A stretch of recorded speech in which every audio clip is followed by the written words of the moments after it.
The Awful Tragedy of Calvary. From Heavenly Aspirations by John MacDuff, 1818 to 1895.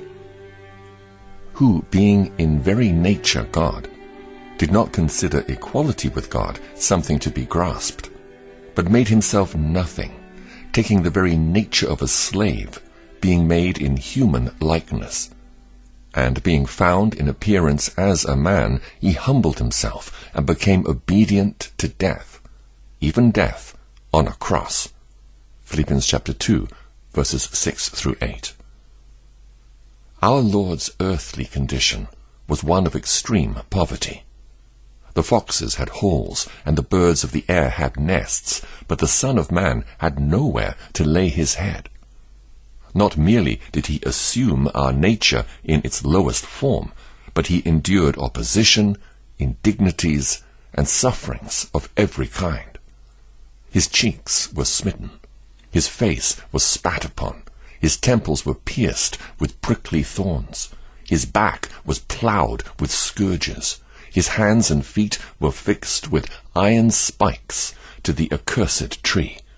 His burning thirst was tantalized with vinegar and gall.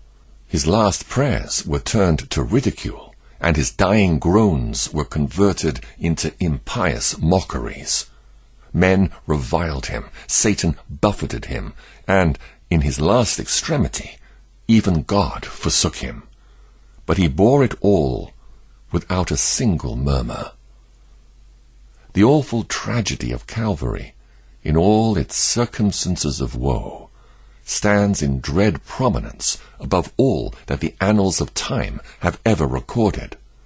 Many strange events have taken place before now, but never was there such an event as this. The sun stopped shining.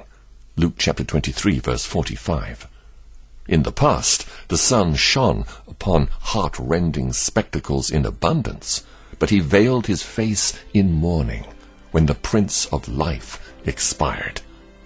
On the disastrous flood, on the burning cities of the plain, on the sea-sunk legions of Egypt, on the armies of Sennacherib, prostrate beneath the angel's blast, he looked down, as it were, with bright indifference.